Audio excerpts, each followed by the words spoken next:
Topping our stories right now on ANF Plus, the murder trial continues for Jose Ibarra. That's the man who is accused of killing Laken Riley on the UGA campus. Of course, we've been following this trial. It is one of the most watched across the country right now. Day 2 now of Jose Ibarra's murder trial has already revealed some really vivid details about what investigators believe happened leading up to Laken Riley's death. Remember, she's the nursing student who was killed on the UGA campus. And this case became part of the national conversation, the debate over immigration. Prosecutors say DNA and video evidence point to Jose Ibarra as the man who killed Laken Riley while she was out on a run. Atlanta News First reporter Sarah Hammond is at the Athens Clark County Courthouse with what we've learned today. Day 2 of the trial focused on Jose Ibarra's apartment, the day that officers detained him, and that came one day after officers say Laken Riley was killed. Officers there on the scene described the mood amongst the 4 roommates who live in that apartment as relaxed with laughter that day. This morning, we heard from 2 University of Georgia police officers who interviewed Jose Ibarra and his brother Diego at their Athens apartment the day after Laken Riley's body was found.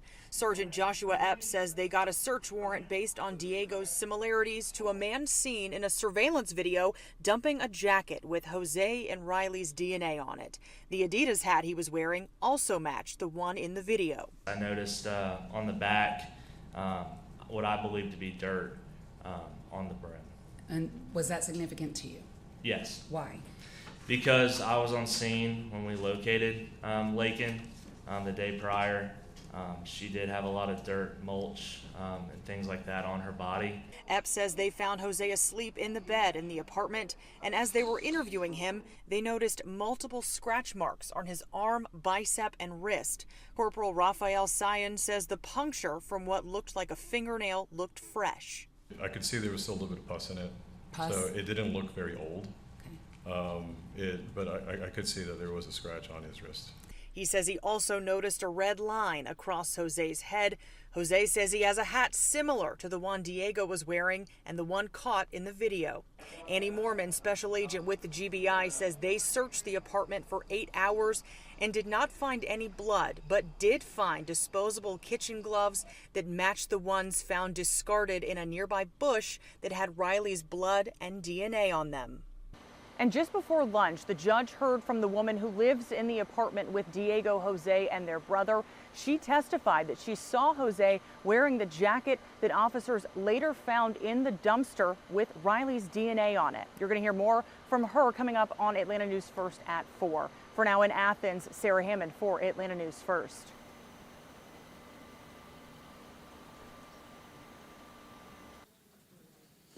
And also in court today, a Metro Atlanta mom who had to face a judge. She's accused of a heinous crime. Police say that she left her child for dead in a closet.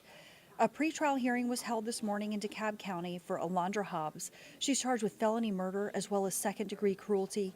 Back in June of 2023, DeKalb County Police received an anonymous call of a body inside the Hidden Valley Apartments in Decatur.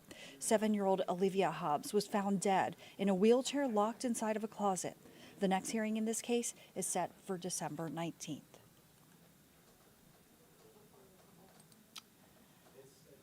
And right now, state police and local police have been spending time manning the main gate at the Atlanta State Farmers Market in Forest Park. This is all in an effort to keep employees and the products safe from criminal activity because this site has seen several issues, including a drug bust back in August. Atlanta News First, Asia Wilson was there with more. Leaders say they want to do everything they can to stop illegal activity and to keep everyone safe. For context, this produce terminal is for the southeastern United States, and leaders tell me they've seen crime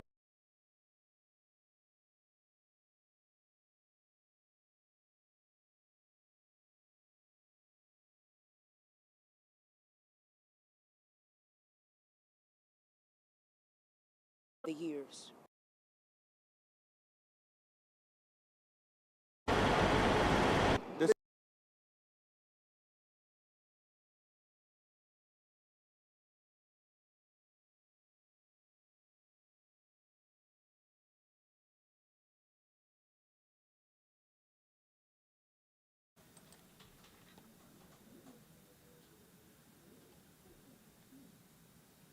right, let's talk about a USPS scam.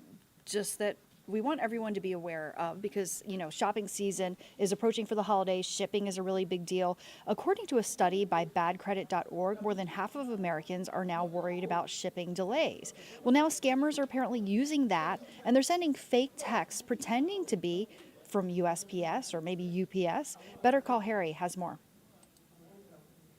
As soon as I mentioned the post office text in our morning meeting, one of our producers said, "Hey, I got that one too." It's the text that tells you your delivery is delayed due to incorrect address information. It's back, or maybe it never left. The fake post office text about the non-existent delivery that wants you to update your address and we will deliver it as soon as possible. The first part of the link looks legit, USPS.com, but the rest of it isn't, and the instructions to reply yes and leave the message and then reopen it make no sense. Don't do this, but we tried it. The site was already blocked, most likely because I waited more than a day to reply.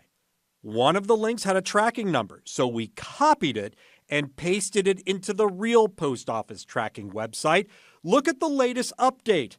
This tracking number is known to be used in scams. You know who's susceptible to this stuff? Teens. My daughter texted, "I ordered a package from TikTok Shop. What should I do?" This is a scam, dear daughter. They are trying to steal your money. I didn't even know they had my cell number. The texting is so bad, the post office created a public service announcement. I'm Andrea Avery, United States Postal Inspector. Text messages claiming to be from the United States Postal Service have been pinging cell phones across the country, asking recipients to claim a package. But it's a scam. So talk to your teens and tell everybody, do not click on the link. Better Call Harry, Atlanta News First.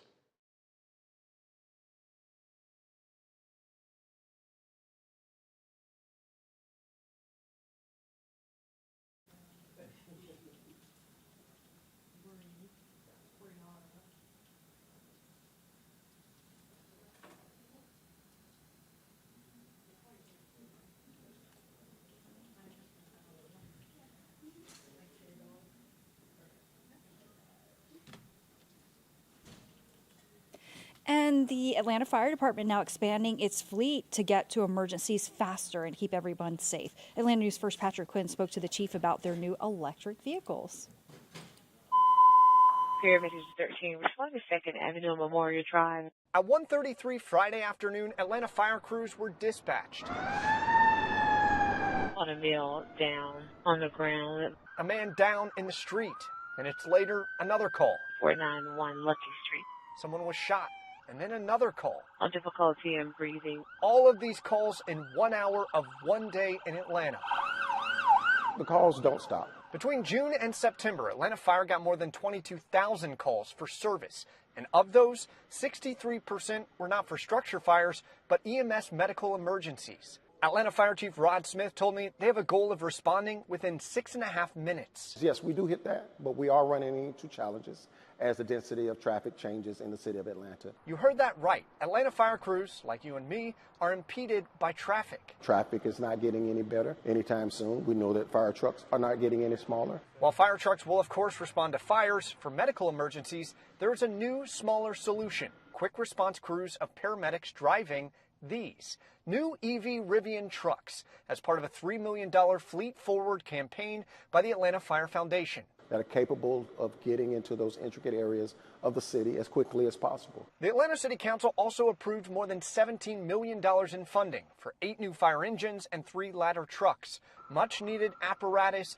after a recent auditor's report found roughly 1/3 of the city's fire vehicles are beyond their life cycle. Chief Smith hopes with the new EV trucks and a filled out fleet, you can have full faith. Help is on the way. And if they call us, just know that we are coming. Patrick Quinn, Atlanta News First. And more on that and all of our top stories on AtlantaNewsFirst.com or also by downloading our free mobile news app where you can even get updates sent right to your phone. Thanks for joining us. Now back to Local News Live.